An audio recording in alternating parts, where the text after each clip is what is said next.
Major funding for these broadcasts has been provided by grants from New York Community Bank, Capital One Bank, Eastern Consolidated, M&T Bank, Sterling National Bank, Meridian Capital Group, Customers Bank, Aerial Property Advisors, Perfect Building Maintenance. Additional funding has been provided by AKA Hotels, Korman Communities, AmTrust Title Insurance Company, AVR Realty Company, Avison Young, Bank of America, Merrill Lynch, Bank Leumi USA, Briarwood Organization, CBRE, Chase Commercial Term Lending, Chase Mortgage Lending, Citizens Bank, Cohen Equities, Colliers International NYC, Collins Building Services, Connect One Bank, CPEX Real Estate Services, Dime Community Bank, Douglaston Development, Levine Builders, Flushing Bank, Friedman LLP, Genova Burns, Handro Properties, Handler Real Estate Organization, HAP Investments, Hodges Ward Elliott Inc., Investors Bank, James D. Kuhn Real Estate Center at Syracuse University, Kilroy Architectural Windows, Madison Realty Capital, Matone Group, Mercantile Bank, New Banks, Newmark Grubb Knight Frank, Optimum Window Manufacturing Corp., People's United Bank, Polsonelli, Rosewood Realty Services, SJP Properties, Stonehenge Partners, TD Bank, Terra CRG, the Knackle Group at Cushman & Wakefield, Maring Goff Family Foundation, the Moynihan Group, and these friends.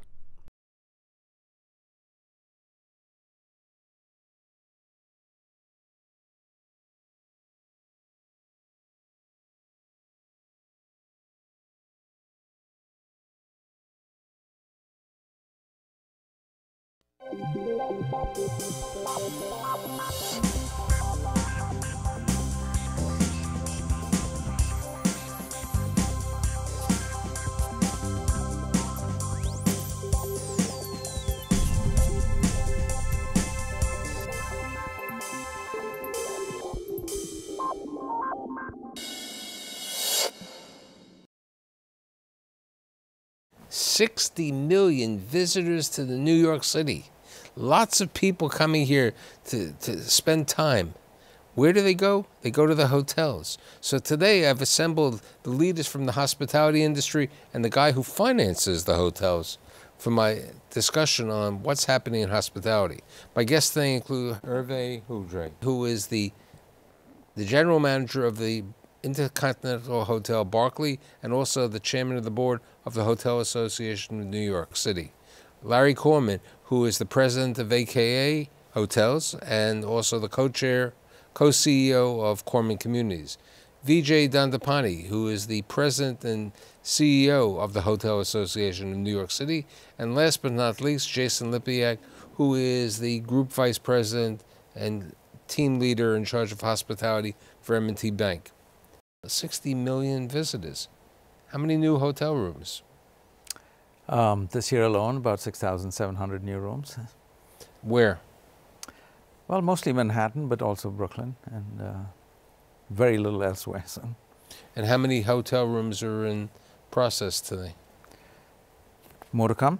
By the end of next year, a total of 19,000 is what I've heard. So 19,000? Including the 6,700 of this year. Now, so what do we have, about 125,000 hotel rooms? 112,000. 112,000 hotel rooms and 60 million visitors, okay? So in essence, are we over-hoteled?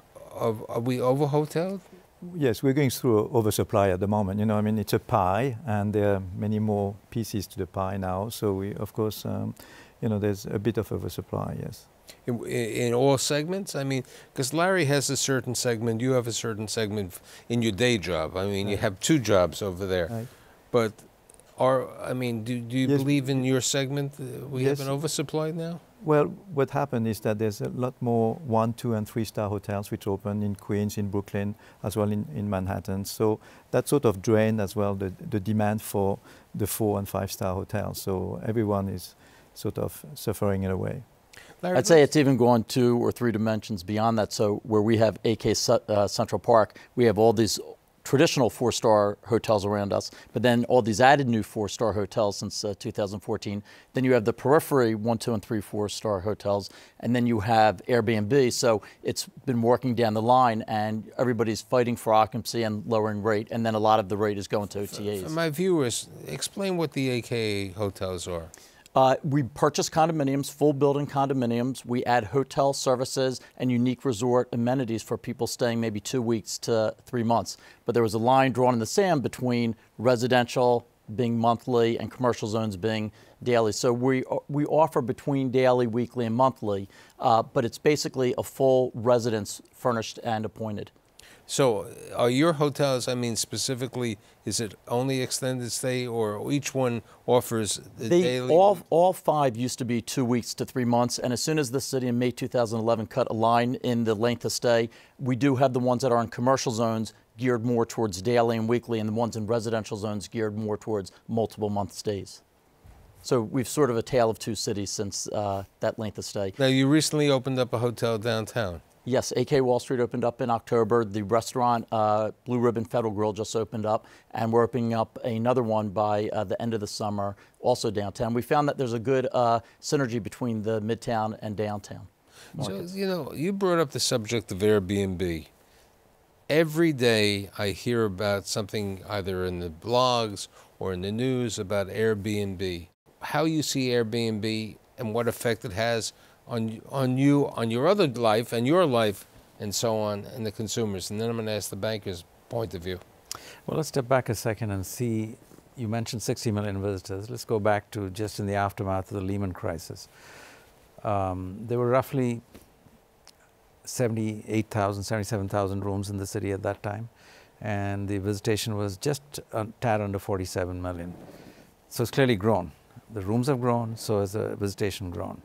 Logically, that should have moved the RevPAR up, but the RevPAR at the end of Lehman was about 59 bucks. It was 160 bucks last year, RevPAR, for the city. And that's close to 10 years later. Yes, and adjusted for inflation, that's a negative 25%. Contrast that to rents in the commercial property market, where rents have gone up 25%, the sales per square foot have gone up 25%.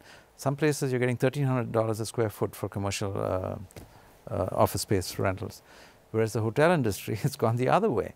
I mean, whether you take EBITDA or whether you take per room sales or whether you take, you know, the whole composite of a hotel, the prices have dropped as much as 25, even 30%.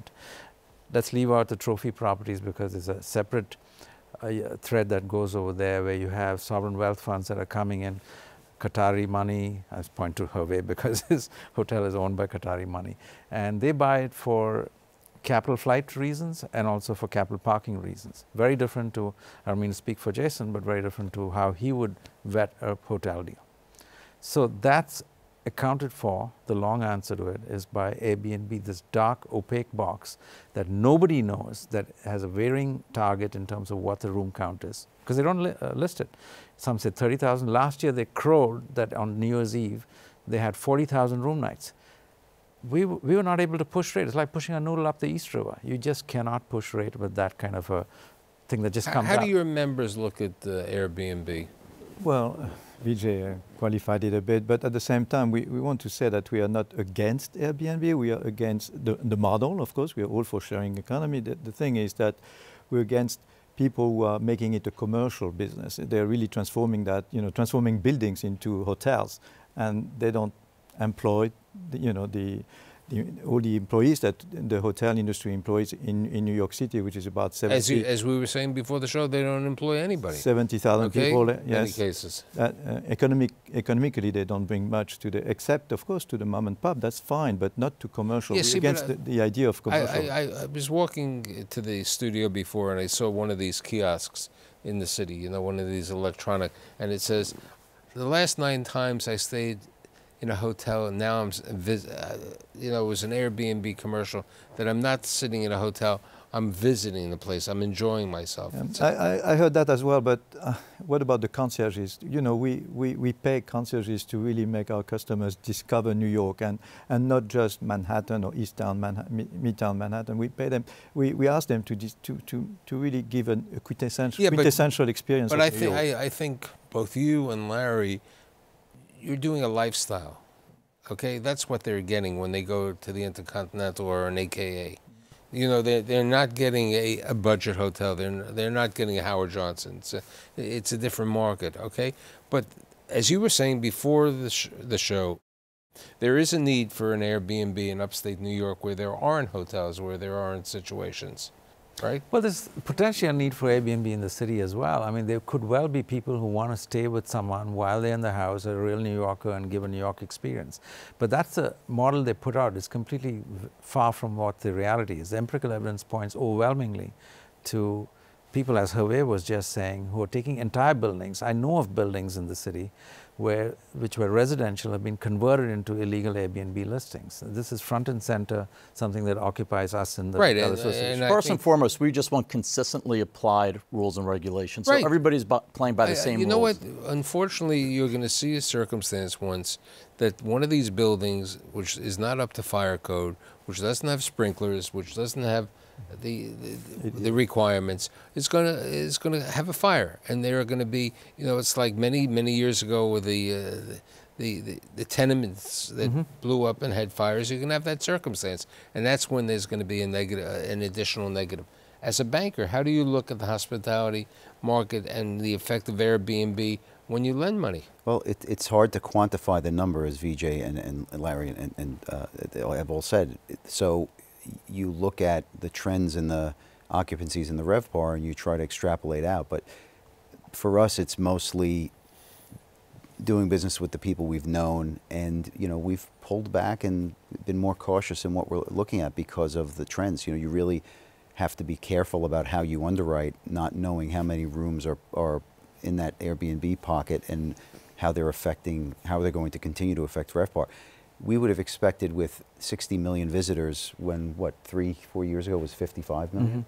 With 5 million more visitors, you would expect rates to be through the roof and everybody enjoying fantastic margins. But between the Airbnb and the continued supply, plus now you add in increasing labor costs, and it appears real estate taxes have taken an exponential jump, not related to the real revenue increases that occurred a couple of years ago. It's a little bit harder to underwrite, so you've got to take a more conservative tack. What's your thoughts with regard, and we brought this up briefly in the green room, about all of these hotels growing in the outer boroughs? I mean, I'm not sure how many of these outer borough hotels are part of the association. Some of them. Many of them. Okay. Yeah. How do you see the outer boroughs? I mean, you've been Manhattan centric right now, but you know, there might be the Williamsburg, I could see an AKA in this chic type of thing. How is the outer boroughs doing, and how do you see that as a banker? You know, we've always kind of stuck with the Manhattan developer. We've selectively done some outside of Manhattan, but those markets were a little harder to understand. We have always talked about Long Island City being, you know, that's the market until Manhattan doesn't have an occupancy issue that stays full, and then when the city is less full, those people go into the city. And it's things like that you know, and Queens, you know, it's different Here's pockets. a question for everybody, and it's always something to me. You know, New York City, the convention center is being expanded, it's being enlarged over there, but you really are under-hoteled to speak of near the convention center, correct? Oh, it's coming up. There's more Hudson development Yards now. and Yes. Brookfield, they're building. I mean, right, but Hudson Yards is, you know, you can have an Equinox hotel. Right. But, you know, based on the number of people. Sorry to interrupt, but our company is just opening an Even Hotel, has opened an Even Hotel next to the convention center, as well as is opening a Crown Plaza Hotel on 36th Street in 9th Avenue. So it's coming up. It's going to develop. I mean, the number of hotels, I think the largest number of hotels was in the Times Square area, which is into the Hudson Yards neighborhood. What about the hotels near the airports? I mean, they're building the new hotel at the TWA terminal. What's your thoughts about that? Tyler Morse of MCR is doing that, and Tyler actually showed me his plans. I thought it's pretty ahead of his times, if you will. And so he's got huge meeting space, well over 50,000 square feet, and he's targeting an audience that will come here from Europe, let's say, or even Latin America, stay in the hotel, have your meetings, and then go back the next morning without even coming into the city. He's certain that there is such a market, and the meeting space is, of course, for anything from Jewish weddings to Indian weddings to bar mitzvahs to whatever else. And so I'm happy you prefaced the Jewish and the Indian weddings because they both have enormous crowds. Exactly. He actually mentioned it. It's not he mentioned both as potential target markets. And when they get divorced, they can stay at AKA. That was the reason. One son lives in Denver, and the airport, you know, within 3 miles of the airport, or 10 miles because the roads are so far, they have about these cluster of 40 hotels which are next to each other. But they just opened up the Westin in the airport. So, the airport hotel, this will be the first. In major European capital cities, you see a lot of hotels around the airport or in the airport, like the Sheraton in Travelodge in Charles de Gaulle in Paris. It's right in the middle of the airport. And if you look at it from an underwriting perspective, there is a premium that those hotels will get over the off properties. So if you're at JFK and that's the only option, and it's going to be a much nicer product than you would see on the access road where the shuttles can't even come into the airport, they have to pick up at Federal Circle. So if you're a traveler or if you're coming in from the Middle East and you have a long layover. So as a banker, do you like airport hotels? Depends on the airport. I'm talking out the airports that how much you paid for that that we're at. Okay, you know. I mean, they tend to show fantastic occupancy, and in some instances over 100%, because they turn the crew over and then they fill the room up again, and they get good rates. So it's a lot of wear and tear in the hotel, I would imagine, because of the fact that you really don't have downtime to really maintain it. Sheets. You know, we were talking. You know, we talk about a loss of rooms to Airbnb and other things, but haven't we lost the number of rooms to hotel shelters? to the shelters? Long Island City in particular, yeah. But that proved that those didn't really work, and that's why they converted over to shelters. That's the answer, really. I mean, there really was overbuilding over there, and then they moved to shelters, and the city offered some that they couldn't refuse, and that's really all there is to it. And, you know, we've been through these cycles before, Michael. You saw what happened in 1991, and, you know, the Martinique was a homeless shelter. Now it's a nice hotel, and then before that, we've had other, you know, hotels. In the airport, in fact, JFK had homeless shelters. Right, I know that. Best Western. You know, one segment that Herve just brought up, you know, the 4- and 5-star. We've already seen a large number of new 4- and 5-star hotels opening up. How many 4 or 5 stars or 6 stars can Manhattan absorb in your own mind? Well, I think we already have quite a lot. I mean, I was here, my first time around was in 1984 when there were like only 4 or 5-star hotels. Of course, there was less demand, but I think we're quite there now.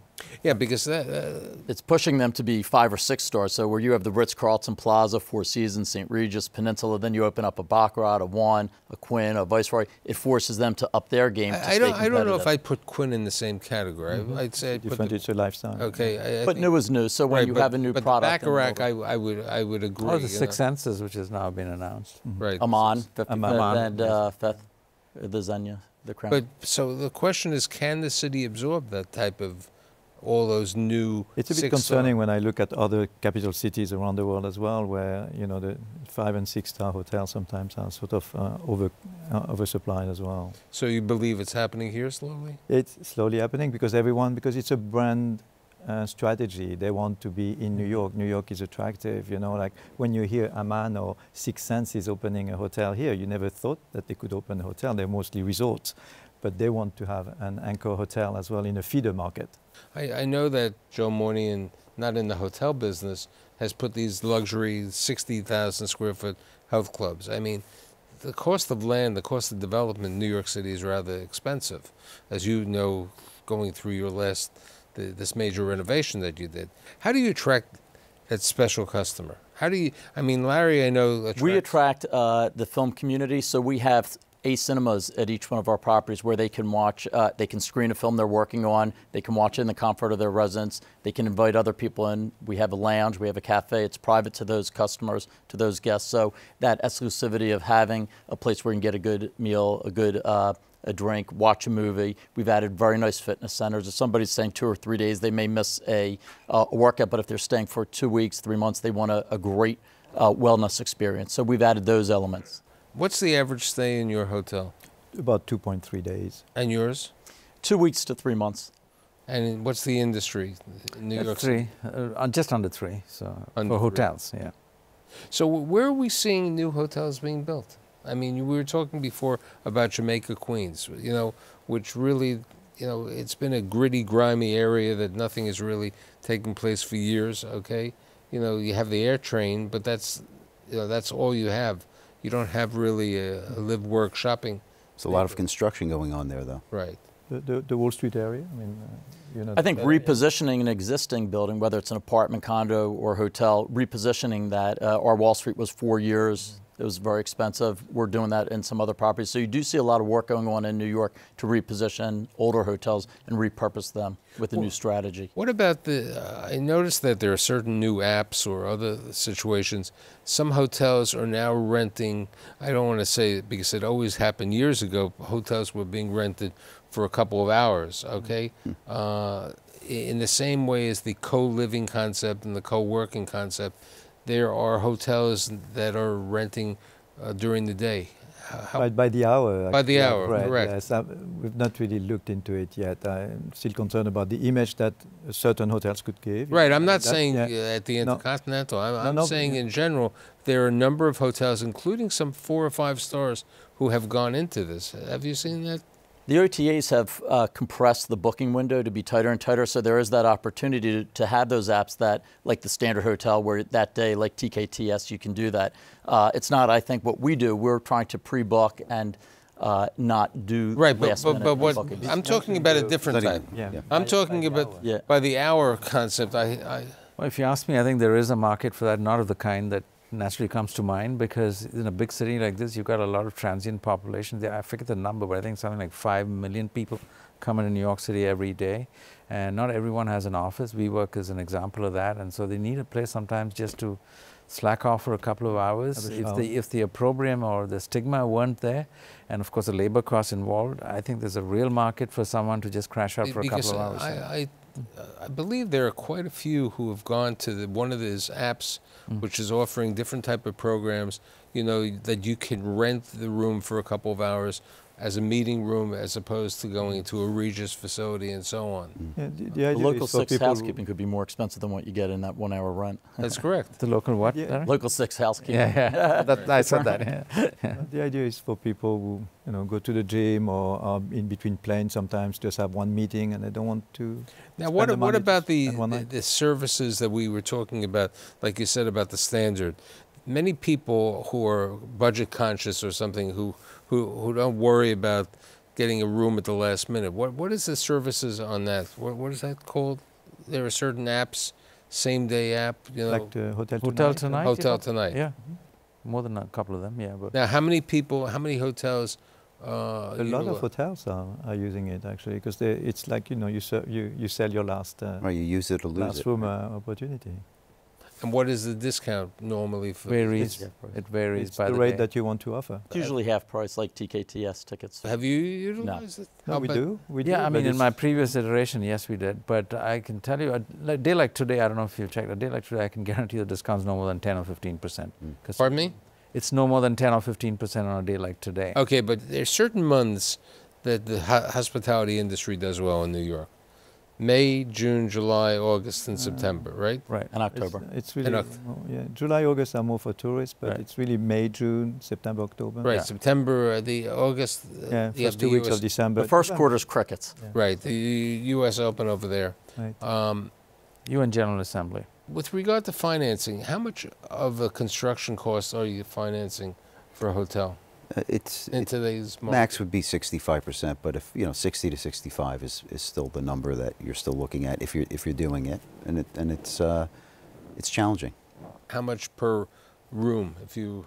you know, a lot of that has changed. You know, there used to be a much lower number, but, you know, in the 3s, 3 to 350, max 400 would be depending on what level of property you're talking about.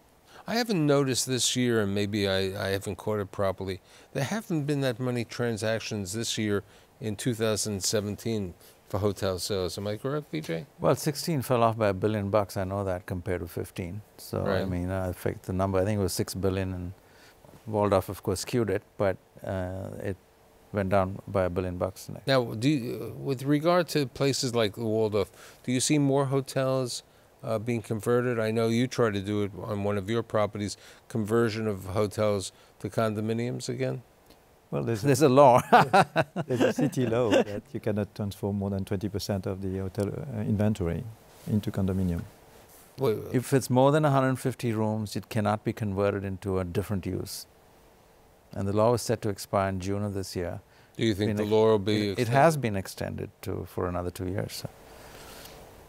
So that's a protection device basically for the employees of the hotel Mm-hmm. in many cases.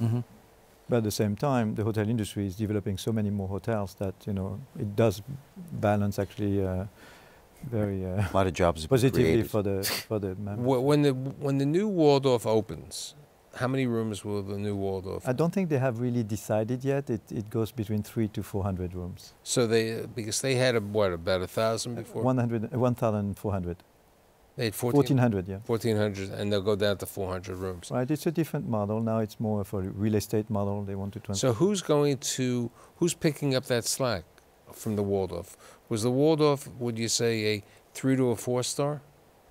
No, the Waldorf is... No, it was at one time. Yeah, well... I don't think They let it slip a little. yes, right, they maybe a made it- bit, they yeah, made it but slip. Needed a the little Waldorf power remains, washing. remained the Waldorf. I mean, Right. it's one of the great institutions of this city. I've always defended it, actually. But yeah, it was a 4-star hotel, and they want to make it a 6 or 7-star hotel when they reopen the 300 or 400 rooms. For my audience and myself, what do you consider if you had to list it today, what is the 5 and 6 star hotels in Manhattan? I think you could dine in your own residence. No, where- I'm talking You're saying about which I'm Baccarat talking- might be which that. hotel? Baccarat, The Baccarat? Mandarin, Four Seasons, St. Regis, Peninsula, Ritz-Carlton, Central Park South. What about the Four Park Seasons. Hyatt? The Park Hyatt as well is a new one, yes. And what about the Four Seasons downtown? But I would not qualify them as 6 stars. I don't think we have any 6-star. Maybe the Baccarat wants to be, and it's up to them to decide. But I think 5-star is fine already. So in general, if I had a summation, how do you see the outlook for the next year in the hospitality industry? Well, we want to be positive, but of course we're facing some headwinds as well. As we said earlier, we have oversupply and this constant battle with the Airbnb commercial developers. I think on the demand, we are facing a slight headwind as well with the ban on travel from certain areas of the world. I just come back from the Middle East actually, and it's one of the comments I had as well. On top of the price of the oil as well, which had dropped, so they were concerned about that. Yeah, but they just raised the oil $6 today. Yeah. So. Well, today it's fluctuating, but yes, I did hear that as well. And you, in your role, how do you see? Well, I mean, if you're talking the year ahead, by that you mean the rest of this year, I totally agree with Herve, a lot of headwinds. I don't see RevPAR going up. HVS actually predicted, I think, 5% negative, if I'm not wrong, and I think it's going to be not even close to flat. It's going to be negative. But the key point that Jason mentioned once, the headwinds we face are not just Airbnb. It's real property taxes. It's gone up 100% in many instances. On average, I know this stat, it's gone up 70%. We pay the highest tax per square foot of any industry in the city, certainly in our class, which is class 4 commercial office space. I wish we could continue on, but time is reached. But I'd like to thank Herve, Larry, Vijay, and Jason, and I'll see you next week.